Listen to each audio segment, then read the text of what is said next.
Hello again, folks. Same theme. I just interviewed Nigel, which I thought was a really good interview. Check it out. We're interviewing Trey, model girl.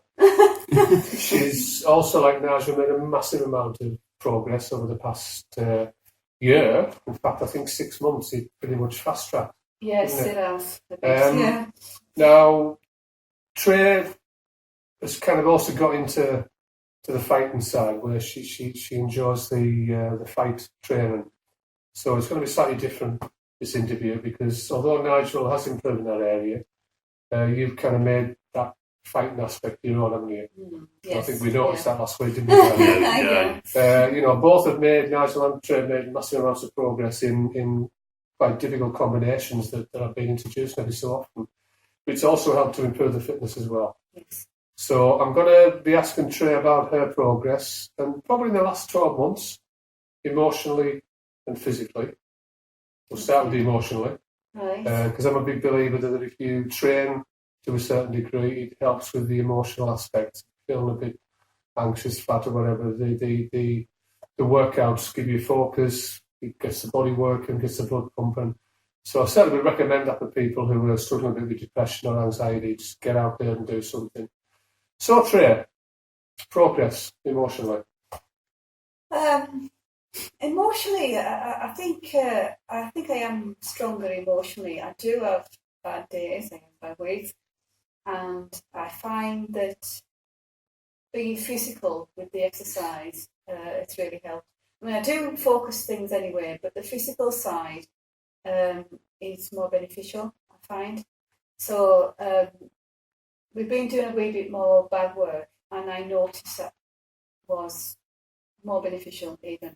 So even though I do the yoga and the weights, I find the bag work much more settling for me. I'm feeling unsettled emotionally. So I like that. I would like to focus on that a bit more. Can I ask you one question now? Because this would be interesting to some people. I mean, I know that the use of bags now, punch bags, are quite extensive now, and you get them in a lot of offices, and people go to gyms to strike the bag. Can you tell me what the difference is? Because obviously I've been training yourself and Nigel in a focused way with combinations that I developed over the years in acting, I can't mention anymore, and of course earlier in boxing. What's the difference between just going in somewhere and battering a bag to actually putting those combinations together and focusing on that bag, and how you strike, the speed, the force, the timing, the focus? What's the difference between the two that benefits you? Yeah, I find the focus required to remember your routine, how you hit different hits, different kicks, because I do a bit of kickboxing as well. That is very beneficial. If I was just hitting it and not thinking about that, I don't get any benefit at all out of it other than getting a wee bit tired. But it doesn't stop my head from, my mind from going over things and worrying about things. It shuts that off if I'm focused. So if I'm focusing on how I do a thing, I'm really got to think about it, right? Okay, I've got to get my stance right, I've got my moves right, I've got to move from this to that and work on the bag, I've got my routine. I'm totally in it. If I walk up to the bag and I'm just, no, this is still going. It hasn't shut up because I haven't given anything to shut it up. So do you think then, I mean, I know as many people go to boxing gym, because I've got some friends who still do that, and they're the same age as me, still go along to boxing clubs. There's not many old boxing clubs now, it's kind of upwardly mobile, it's all kind of posh. A lot of people don't really want to, really go into that environment. It's a bit like gyms sometimes, it's a bit too posh. Do you think that there's a need to introduce some proper techniques and proper timing into people's use of bags to release stress? Or is it just going in there and battering it? No, I think you need some kind of technique, because you're working on the mind as well, and the focus of the mind. It's not just a physical thing. I mean, when I watched something, somebody was, it was a woman, and she was eating these pads, and I think they were supposed to be roundhouses, and she was just throwing these roundhouses around, and she was grimacing, and I'm like, she was puffing and panting and grimacing. I thought, where's the focus there? Now, I've seen people who are trained techniques, and fair enough, they're trained to fight, and you don't have to train to fight, but their faces don't look like that. You can see the total focus. It's almost like, that's it, this is what I'm doing. And I've noticed when I do it, when we video it to see our progress, and we do that at times, I've got that look. I'm not thinking about anything else, I'm just totally focused on what it is I'm supposed to do. That has to be beneficial, feels beneficial to me. So to me, there's a big difference between just going in, say, right, okay, you can just throw a few roundhouses at that, or punches, and kick it a bit. You might hurt yourself while you're doing it if you're not being shown how to do it correctly Yeah, I as mean, well. some people use bags and there's grimace and anger on their face to try and get Yeah. rid of their anger. And yeah, we know that it's good to release anger, but actually you're only focusing on the anger by doing that, creating Yeah. more. So yeah, that's a good point, that trait. Now, so do you echo that when you do the work on the bag? Yeah, focus. You know what you're doing. I mean, your techniques have got much better now. Well, they have, yeah. You're quicker now as well and stronger, I more am, yeah. power. So we'll shift from there. Yeah. That's a good one, I think, to the physicality, which of course is something that you excel in. You made it very much your own, haven't you? Yes. You know, you can yeah. tell in the physique now the same as Nigel. It's changed massively from the early days. You want to tell people how you got there? Hard work. It's hard work, but I enjoyed the hard work. I enjoyed the focus. I enjoyed the effort, because for me, if there's no effort involved and it's too easy, or you haven't put the effort in, you don't get the benefits from it. And not just physical, but mentally, you don't get the benefits from it. So it has to be something with effort. So to stop you there, and this ties in with the work rate that I put you through, which has kind of gone up on different thresholds. We were battered early on in what I used to do, you know, very early on. But I did benefit from that, and I think it's something that, you know, it stayed with me. I don't promote the damage that was done to me through that. Having said that, it taught me the importance of hard work, and even when you struggle, and just persist, continue. Because if, like today, it's narcissistic, you know, it's like, I need to look good quick. That's what's Love Island, Chelsea, Essex, or whatever. There's no easy route to looking good unless you get into cosmetics or drugs or whatever. Yeah, I'll stay on it. Now, if your only focus is to look good, then there's nothing wrong with that, because everybody wants to look good. It's not going to get you where you want to get to, because you're always going to be wanting to look in the mirror to see what you look like. You've got to get your head down, do the work, and the rest will come. Yeah. You know? So, do you think that the message to people going into training should be what you look like, or a combination of hard work, and then just appreciate what you end up looking like and accept that? I think it's about the journey, and the journey should be about is the hard work. You put that effort in, you put that hard work in, it becomes a part of you, and a part of your routine, a part of your life. It's a lifestyle. So it's not something you just do now.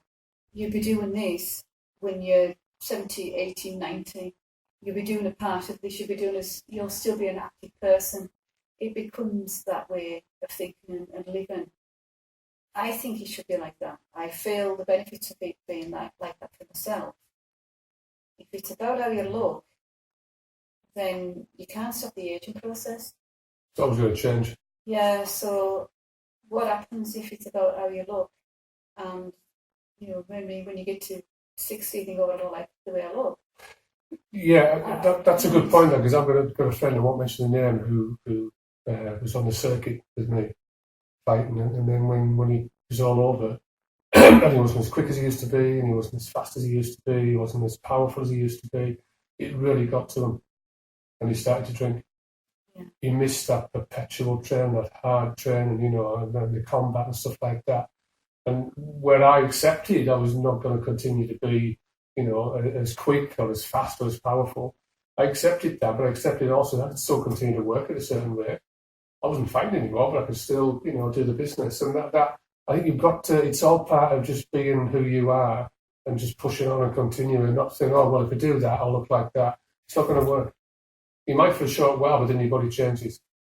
Yes, and I think as well, for people who aren't necessarily going to be fighters, there's still benefits from doing a certain kind of training, because you don't look at it as if I'm going to become a fighter.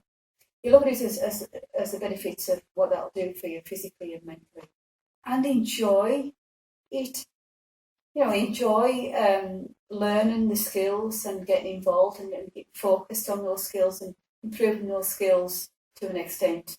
You're not going to get in a ring with somebody, but that doesn't mean you can't take pleasure out of what you learn. Yeah, I was thinking there about my old mate, Hans Middleton. Celebrity essay. I think people are drawn to things like that because there's an intrinsic part of people that want to test themselves and challenge themselves. Never going to become SAS members, you know, but they're actually getting in there and having a go. Yeah. And I think if you do that, I mean, a lot of them probably come out now. I've stayed with them, hopefully, anyway. Very good book coming out as well, like that. Yeah. Da-da-da-da-da. Maybe I should do a book. We should do a book. There you go. We'll do a book as well, yeah. So, is there any area, because the next question before we finish is about training with the mind and the body in sync. Is there anything that you've discovered about yourself over the past few years when you've had to focus your mind? Because that was the early battle with yourself and I. Definitely. And then you reached a point where, same as Nigel, where you just got on with it and did it. That's something clicks. Yeah. Now, people call that Zen, and I agree with that, because we're all designed to be at peace with the physique and the mentality as well. What's been the major benefits of training that way, physically and mentally at the same time? And not just physically training, but mentally and physically training. Do you remember, before you answer the question, what it was I did with you both when you were lifting weights to get you into that zone, into that Zen zone? What were you doing before you went to the bar? Not for a pint, obviously, but you can get me one if you want now. Well, it was your routine.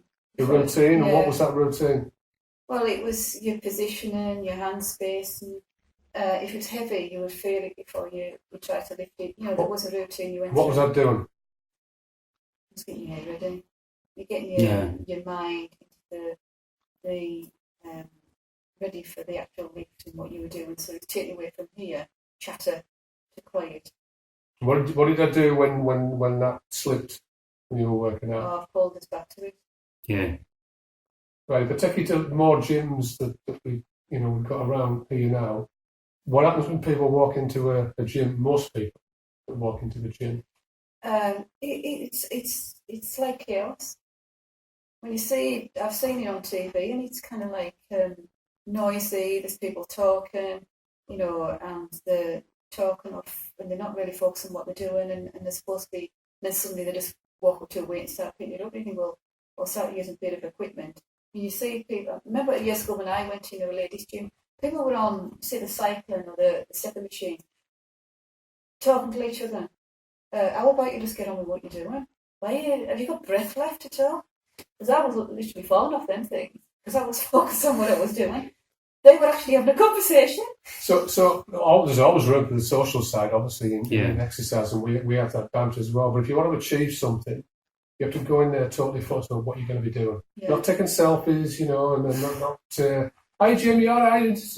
While you're working out, you just got to get in there and work. Yeah. Obviously people just want to go in there and mess about. That's entirely up to them. But if you want something badly and you want the mind and body to work together, you've got to completely focus and get in there and do that. Yeah. And if something's disturbing that piece, and I'm one of the worst, if there's something going on, somebody puts a TV and I'm halfway through my workout, that workout's pretty much finished really. I'll still continue doing it. But I find it very hard to... Yeah. And of course, what do you get in most gyms now? Music. Music. I do not understand how anybody can work. I work out in silence, in my own space. I work out in silence. I don't have music on, don't have anything on. I'm just totally focused on what I'm doing. I don't have anything that's going to distract me. I don't really know how you work out with music. Well, people probably do, and a lot of people run now with the headphones on, and how the hell they don't get run over, I don't know. Music, I suppose, that thing comes from Rocky, where Rocky used to, music do. Remember? Yeah. And boxing, the gyms he was in, the music was playing. Yeah. But most boxing gyms I remember going to when I was younger, there's no music in there. Sheer hard work. But again, I'm not criticising people who do that because people get a lot of fun, going to gyms and things. But we're talking about working out to a point where you become one with yourself, you reduce your anxiety, you're much more focused and much more relaxed in yourself. Yes. And that's what you were working for us was Nigel. So do you think you've got to that point? I think I have got to that point. I think it's still a wee bit of a battle when I have a difficult day or week or things have gone on and I have to deal with that stress and anxiety. But I also have a way to try and pull myself away from it. It might take me a little bit of time if it's a really bad time I'm having. But yes, I get to that state. And also I find when I know I'm going to work out, I'm looking forward to working. I know that my head's going to be in a better place. So would you call that a place to go then? Yeah. I mean, Friday, I've been very drained this week. I've really struggled. I have done a little bit of my own workout, but emotionally I've been struggling. And came through this morning, despite the fact it's like torrential outside and flooding and stuff. But I got in, I thought, right, I'm looking forward to my workout. Because I knew I would be getting my head away from what's being battering me away. Yeah. So would you promote that to people listening now? Oh, yeah. I mean, you've always promoted it anyway throughout. Yeah, definitely. And it's the benefits isn't just from the workout, it goes into the part of your life, which is something that people maybe don't think about. So I will repeat that, and I'll always repeat that, because if you're having a difficult time in life and you do work, you get into really good workouts, it's focused, and you're getting in your routines, it will benefit the rest of your life and everything else that's going in it. It will help you cope.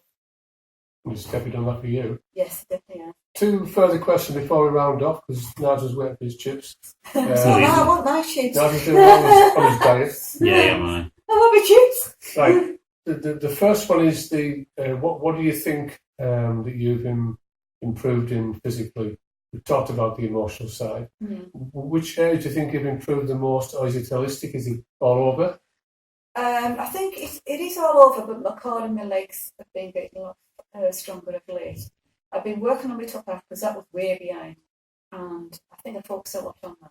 The others weren't getting to ignore, but not as much as my top half. But now I thought, wait a minute, now I need to tone up and get that flexibility and strength in my core and my legs, and it's getting there.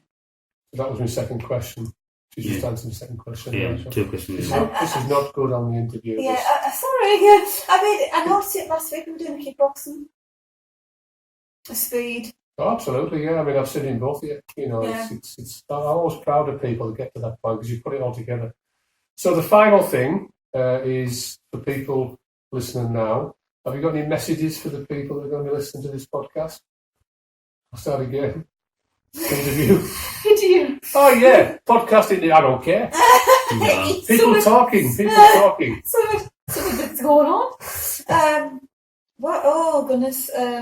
I suppose, and I've said it before on the videos, is see what you're interested in, attracted to, and have a go, and see if anybody will go with you. So you've got somebody to support you as well. So you're going through the journey with a buddy, and have a go and see what works. But don't be shy about it. I think if you physically have some ailments that you think would benefit from that, go and check with your doctor and say, right, what do you think would benefit? Talk it through, and then have a go. Because it will benefit at some point, won't it? There'll be some benefit there. Well, quite clearly it has. Yeah. In both cases. But I think it's not just weight. I think it's the things like arthritis and stuff like that. I think people thinking you get asthma. I mean, you work out and you have asthma. I think some people have conditions say, oh no, we can't do that because it's going to cause problems. Yeah. A lot of people wait on with breathing problems. I Yeah. mean, but I get a lot of inspiration from Paula Radcliffe because she's she's had the world record marathon. I can't remember now. She's still got a bit anywhere. And she got out there, 26.2, is it 2 or 1? I've done now, miles, the marathon. So, hey, I agree. Yeah, and she has asthma. Yeah, it's kind of no weight. Yeah, and I think as well, you see it a lot, I think they're promoting it more for older people. It's me. Saying that if you, to offset the effects of arthritis, so that you don't end up having to hip replacements in your 50s to do weight bearing exercises. It's really important, and I think, I'm not sure if people are taking that on board yet, but I do think it is important. Absolutely, and I think as well, I mean, I'm sick to death of the age stereotype. I mean, I've been reading quite a lot of late then, you know, they use things like the over 55 or the 65-year-olds or the 70-plus people, you know. It puts people into categories that actually inhibits them from having a go. Yeah. And I know that. I mean, I remember the first time I got off the bike in my 50s, I'd cycled somewhere. Oh, are you still cycling, H? Well, why not? You know, so it's pretty much, if you've got a body and, you know, you're still breathing to a certain extent, physically get out there or work out in quite your own space. You know, never mind about the ages people who talk about, oh, well, you're in your 50s now, you shouldn't be doing that. I mean, I read about, I've got the article with me, about a lady who's 72, who's a professor in some university, I think it is. 72 years of age, she's a world champion powerlifter. 72 years of age. Yeah. And she doesn't look 72 because she's kept herself active throughout her life. Yeah. And she said it herself, you know, doesn't understand why people are questioning that. Well, there shouldn't be no question of that, and I've seen this done. I've seen people pretend to be older, do it themselves older, go into a gym and start working out, and the video and the reactions they get, and that's really sad now, because that's going to put people off. A lot of stigmata there, without a doubt. Yeah. Yeah. But just do it. You know, Yeah. well, I think we'll use that on a sports thing, won't we, Nigel? What do you think? Yeah, we have to. Yeah. Put on. Get on t-shirts, just do it. Absolutely, Yeah. absolutely. I think somebody's got that one now. We have, yeah. So just to round off, thanks everybody. Any questions, obviously, just, you know, post them and we won't answer for bad. Yesterday, myself and Nigel did a little video, which you probably have seen by now on We had a bit of fun. on the Yeah. blog. And I forgot to mention that me and Nigel were the Bay City Rollers. We were, yeah. Yeah. It might have been very We funny were. now, but it might have been funny yesterday. Yesterday we were putting the roll, and we'll use those rollers today. Absolutely. Yeah. Use the rollers today and they'll work fine. Yes, Yeah, and they they do, were yeah. great. Yeah, nobody got a flat. No. Okay, thanks very much. That's a wrap. Yeah.